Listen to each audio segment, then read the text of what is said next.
Hey, welcome to the 1-2 Punch. I'm P-Dub. This is JB. We're going to be giving you some of the best in the MMA world. Exciting different fights that we've seen, both in the past and upcoming. Flat out, we're going to go ahead and recap on UFC 128, let you guys know some of the past events in case you guys didn't get a chance to see, and go ahead and talk about some of the upcoming events. So, Pat, what are your thoughts on UFC 128, man? Wow. What can I say?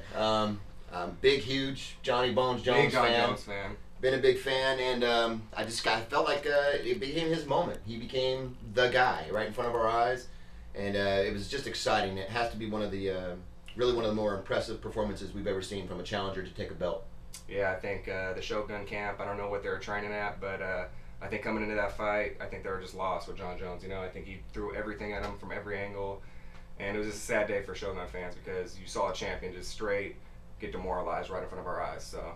Other fights on that card, I mean, we had Uriah Faber taking out Eddie Wingland. I think that was very good to see him get back on the winning horse. It was. You know, what I liked there was Faber really showed a great in-game adjustment to that fight after the first round. In the first round, I was really impressed with Eddie. Yeah. He appeared the stronger fighter. He held leverage well. Talking about a 3-1 underdog on the betting right. Betting card. And I was like, wow. Yeah, I was scratching my head, upset I hadn't put a little bill on Eddie myself. Flat out, but I mean, Faber came back in that round 2 and round 3 and really owned the fight. Showed us a couple of unique takedowns, you know, from different angles that we haven't seen. Very athletic. Uriah Faber, really glad to see you back on the winning horse, man. You're big fan right here. Yeah, I did enjoy that. One thing we got to talk about real quick. Did you hear the way he called out Dominic Cruz at the end of the fight? He did. Better be careful, though. I mean, he told him to hide his wife. I mean, Dominic Cruz has been on that winning horse ever since him and Uriah fought the last time, and I think Dominic Cruz is on a different winning path right now. But hey, who knows? I think that's going to be an exciting fight if we can see those guys. I'm definitely pumped to see those guys tangle up. Excited. One more fight I want to talk about before we get on to the next thing. Actually, you know, me getting into MMA, big fan, pride. I think everybody knows what I'm talking about here. Mirko Cro Cop, one of the leading legends of the game. Sad day to see Brendan Schaub go ahead and knock him out in the 3rd round when, you know, it was kind of a who's match with the penalty that Brendan Schaub got in the, was it round 2, I think? Yes, for holding. Herb Dean took the point away and hit behind the head. Hitting back of the head. So it was just a sad day to see Cro Cop go out the way he did. Definitely. I really echo your sentiments. Right foot, hospital, left foot, cemetery. I think it kind of says it all. Grew up a big Vanderlei Silva fan and saw the fight Mirko had with him. So, you know, one thing that we do kind of lose in that, though, is that Mirko actually fought a decent fight. I think the fight was really in the air in the 3rd round. I don't know who would have won a decision. And with that penalty, I think the decision could have been a draw. Or it could have even been Cro Cop's depending on that 3rd round. Right. So, definitely disappointing to see a guy that doesn't have the same skill level as Mirko beat him. Yeah. As you know, Schaub's more of an athlete, strong guy, good right hand. And I feel like Mirko obviously would have really put hands on him back in the day. So, Mirko, I hope you open a school or something, bud. But it was incredible watching you fight. Yeah, flat out. All right, we got a big night tomorrow night. Talking about UFC Free Card 24. Guys, you know what I mean? We need to keep the money in the pocket this time. Go to keep the money in the pocket. You got 2 events that are very exciting. 2 up-and-coming fighters. You got Anthony Johnson, Phil Davis. Both guys that we're really excited to see. We're going to go ahead and break down these fights the way we see them, talk about each fighters, give you guys a prediction on how we see the fight might end. And, yeah, so let's go ahead and start with one of the first fights that I'm excited about. That fight's going to be the Korean Zombie and Leonard Garcia. Woo! Yeah, what you think about Leonard Garcia, man? Well, you know, I think I'm like a lot of guys. I think we all like the heart Leonard Garcia shows. Real tough guy. As soon as you seem to punch him once, he gives you that Chris Lieben effect where he just doesn't care. He's going to bring it straight forward. Real wide punches, though, obviously, leaves him open to be hit, and that's kind of the worry there. Doing a little looking back at Leonard's fights and seeing that he just gets hit such an overwhelming number of times. His last fight with the Korean Zombie was landing punches at a 60% rate. Yeah. Pretty outrageous. But, I mean, with his coming forward ability, that's always something the judges get excited about. You know, quite frankly, I'm looking for a war. I don't think we're going to be let down here. I think both guys are going to bring it straight forward. Korean Zombie, you know, hasn't fought particularly well in his last few fights, but he does have a tough, kind of a disputed loss in a split decision there against Leonard. So, you know what? I'm going to go ahead and go on a limb. I don't know if I'm on the popular side because he punches so wild, but this is 1 punch for Leonard Garcia. I'm going with the bad boy. 1 punch for Leonard Garcia right there, okay. As you guys know, this was the fight of the year last year. You know what I mean? You're talking about a fight that was the undercard to one of the UFC pay-per-view events, and Leonard Garcia took the split decision there. It was kind of controversial. Absolutely. You know, it's a very close fight. But the Korean Zombie right now, he's 10-3. fighting out of Korean Top Team. You know, he's coming off back-to-back losses. The head kick was a really bad loss that he's just coming off. Wow. Yeah. That was a clean knockout. Yeah, really bad right there to George Root. But like I said, I'm excited for to see the Korean Zombie get back in the ring. I think the way he punches, he comes from an unorthodox stance, and the way he brings it at you is just a go for nothing type of attitude. So my pick, I'm gonna go ahead and have to send the one punch to the Korean Zombie. That's Okay. I think he's gonna go ahead and end this fight by submission or decision. So that's what I'm feeling, man. You know what? I wanted to switch over another fight. Maybe people aren't as familiar with, but if you were a fan of The Ultimate Fighter, you're definitely familiar with these guys. That's Amir Sadallah and DeMarcus Johnson. DeMarcus Johnson, talking about my boy now. Okay, DeMarcus Johnson.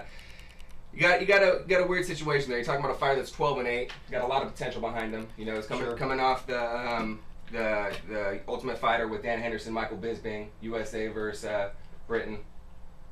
Absolutely. And I just think DeMarcus Johnson right here is going to be a little too much strength for Amir Sadallah. You're talking about a guy that's a blue belt, you know, in Brazilian Jiu-Jitsu. He's got a great triangle choke. Always looks to maybe finish a fight by a triangle or some type of body triangle, as we saw in the last fight. Very impressed with the body for triangle. the fight against the Troops. So, you know, I think DeMarcus Johnson at the 170-pound division with a win here against Amir Sadallah can go ahead and catapult himself to a higher division and start fighting a higher class of fighters. But as I was saying, I think this is an important fight for both fighters because they're both, you know, Amir Sadallah is kind of a guy that we had high expectations for, but just hasn't taken that extra step. You know what I mean? So I think if this is a loss for Amir Sadallah, it's a bad backtrack on his career. And I think for DeMarcus Johnson, a win here is very important to shoot him up in the division. So I'm gonna go ahead and send the one punch to DeMarcus Darkness Johnson, baby. Well, I'm a big fan of both guys. Both guys are definitely tough individuals, and DeMarcus was somebody who showed a lot of heart on The Ultimate Fighter. Definitely impressed with his not only his mental approach, but again, his kind of overpowering strength at the weight. Very impressed with the strength at the weight. The real wild card here for me is the athleticism that Sadallah possesses. He's very quick on his feet, excellent footwork, and I just tend to think that at some point somewhere along the line, whether it's with the quickness or whether it's with the superior stand-up, I just feel like Amir's going to be able to outdo him and outwork him. I'm not really looking for a knockout here, but at the end of the day, it looks like we're going on opposite sides. One punch for Amir Sadallah. Yeah, guarantee us double one punch opposites there. So, okay, we're moving on. Moving on. Getting to the good stuff. Getting to the good stuff, ladies and gentlemen. Talking about the co-main event. Dan the Outlaw Hardy taking on Anthony Johnson. Anthony Rumble. Anthony Johnson's a fighter that me and my cousin here, P-Dub, we both really love. One of our favorites. We've followed since the beginning. You know, a couple fights that haven't gone our way that we wanted him to win. For instance, Josh Koscheck, really thought that he could have handled that fight a little differently, but got worked on the ground. Anthony Johnson, 8-3 right now. He's fighting out of San Jose, California. We all know where he's fighting out of Kung Lee's Academy. So you're going to see a guy that's going to bring punches and kicks from all different angles. You know what I mean? So my goodness. I don't even know if there is. I think we just talked about this the other day. Is there a better stand-up fighter at 170? I don't think so. You're talking about a guy at 170 that could really fight at 205. I mean, the guy walks around at anywhere from 220 pounds before he starts his training camps. And when he's in his training camps, he trains down to about 190 until he has to cut major weight. Right. I had a report here that I was able to get yesterday. It said he walked into camp at 231. 231. To cut to 170, ladies and gentlemen. I mean, yeah, you're talking about a guy that really holds a lot of strength. I remember reading the story, his grandpa saying that Anthony Johnson broke a screw with his own hand when he was just wrenching it. You My know, goodness. It's like, that just shows the pure strength that's in this guy's hand. So. And he has that, but then again, on that note, you have to look at really kind of the greener side for Anthony Johnson versus the true veteran presence Dan Hardy carries. Dan is a tough son of a gun. He's been in a lot of wars at this point. Oh, yeah, flat out. What are you expecting from Dan Hardy? I think Dan Hardy, you know, what we've heard about from the Twitters and all the updates that we've been hearing from the blogs, this and that, I think Dan Hardy's talking about maybe standing up with Anthony Johnson. And I don't know if this is trying to bait Anthony into being excited to standing up and maybe he's going to shoot for a takedown when Anthony's not expecting it. But I just truly believe if Dan Hardy goes out there and tries to stand up like he's saying with Anthony Johnson, it's not going to end nice for him. You're talking about a guy that's got one knockout in 2 years in the UFC, and it was against a weak chin, and I just haven't seen the knockout power that everybody talks that the Outlaws got in the UFC. I think that's the thing that I'm going to go ahead and agree with you on is that the Outlaw, I don't know that he has the knockout power. He's got knockout guts. He's got a knockout heart. As we saw against GSP. But does he have knockout power? I'll be honest with you. I've played it again and again in my mind. I can only picture a couple of ways where this could work out for Dan. One would be Anthony didn't take his training seriously. And unfortunately, I could see that there's the possibility Anthony may gas out. Yeah, you're talking about a guy that, like you said, he walked into camp at 230 pounds, so easy math, you got to cut 60 pounds to get to where he wants to fight. He might have been in the sauna for like 15 hours. Yeah, you know, I'm worried about that. Yeah, this guy's going to be sitting in the sauna, sleeping in the sauna before fight night, you know what I mean? So, other than that, though, the only way I can see him winning is if Dan Hardy has been spending all of his time with Matt Hughes or something. If he doesn't get him to the ground and keep it there. Yeah, I truly believe that maybe if Dan exchanges with him for a couple minutes in the first round, you know, that could be okay for him. But once he feels that the fight's not going his way on the feet, he needs to take this fight to the ground. He needs to try to gas Anthony out. Sure. Like we said, we're talking about a guy that cuts a lot of weight. And when you're in the ring and you're fighting, ladies and gentlemen, when you cut weight, after one round, it's going to really start hitting his stamina. So I really expect Dan Hardy to try to wear this fight out to a decision, to a third round, something where he can get his fight late in the round. So definitely agree with you on the strategy of that. Nevertheless, I'm going all the way out and calling an Anthony Johnson stoppage. There's one punch for AJ. I'm going to go ahead and have to send a second punch to my boy Rumble, baby. I'm calling the first round TKO. Dan, sending all your Twitters about how, hey, you don't want Anthony to even get a part of the losing purse if he doesn't make weight. You know, you don't want to take none of his purse so he has some money. It's not going to need to be said, man. Anthony's going to go ahead and end it in the first round. You guys are good friends and everything. Hope you guys can make up after it. Anthony's going to put you down in the first. AJ all day. And that, JB, brings us to the main event. Something that we're both really excited about. A huge step up in competition from Mr. Wonderful fighting Lil Nog. Two guys that are very familiar with each other. And on that note, it's been nice to see the breath of fresh air that both Dan Hardy and Anthony Johnson and Lil Nog and Mr. Wonderful have brought with respect to the other fighters instead of running their mouth a la Mr. Rivera and Bisbee. Right, that's, you know, I agree with you there. Sometimes there's the good trash talking like we're talking about when you get the Rampage Rashads. But then when you get the dirtiness that happened with Rivera and Bisbee, you know, you never want to see it go there. You don't want to see the girlfriends brought involved. You don't want to see spitting on trainers. You don't want to see none of that. It just gets dirty when you start doing all that. Couldn't agree more. You know, but in these two fights, when you're talking about Hardy and you're talking about Johnson and you're talking about Nogueira and Davis, you're talking about four guys that are all friends. You know, Absolutely. you're talking about guys that even train together sometimes, and you know, these are some exciting fights because you're really seeing the true sport of MMA here. You're gonna see guys after the fight touch gloves, give each other a hug, and go ahead and show each other that it's all love in this sport. But going to the fight, you know, like you said, it's a huge step up for Phil Davis, and he's going to go ahead and be fighting Little Nog.